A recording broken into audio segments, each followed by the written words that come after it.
સુરતમાંથી પસાર થતી તાપી નદીમાંથી મૃતદેહ મળી આવ્યો હતો। ઉમરા ગામ વિસ્તારમાં તાપી નદીમાંથી યુવકનો મૃતદેહ મળી આવ્યો હતો। આ મૃતદેહ તાપી નદીમાં તણાઈને આવ્યો હોવાની જાણ સ્થાનિકોને થઈ હતી, જેથી તેઓએ ફાયર વિભાગને જાણ કરી હતી।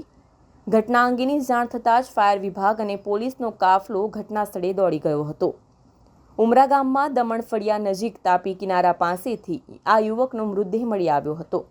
આશરે 35 વર્ષના અજાણ્યા યુવકનો મૃતદેહ ઉમરા ગામ તાપી નદી પાસે તણાઈને આવ્યો હતો।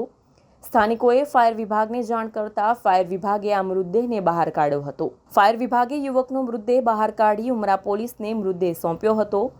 પોલીસ દ્વારા યુવકના મૃતદેહને પોસ્ટમોર્ટમ માટે સિવિલ હોસ્પિટલ ખસેડવામાં આવ્યો છે। ફાયર ઓફિસર પ્રજ્ઞેશ પટેલે કહ્યું હતું કે કંટ્રોલમાં કોલ મળ્યા બાદ જવાનોનો કાફલો દોડી આવ્યો હતો। નદીમાં ભરતી હોવાના પગલે એક જગ્યાએ અટકેલી લાશ વહેણમાં તણાવવાની તૈયારીમાં હતી, જેથી મૃતદેહને બહાર કાઢી લેવામાં આવ્યો હતો।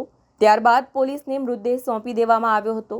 મૃતક યુવકની ઉંમર 35 વર્ષ હોવાનો અંદાજ છે, જ્યારે મૃતક યુવકની ઓળખની દિશામાં પોલીસ દ્વારા તપાસ કરવામાં આવી રહી છે। હું છું સબ ઓફિસર પ્રજ્ઞેશ પટેલ, જેસુ ફાયર સ્ટેશન।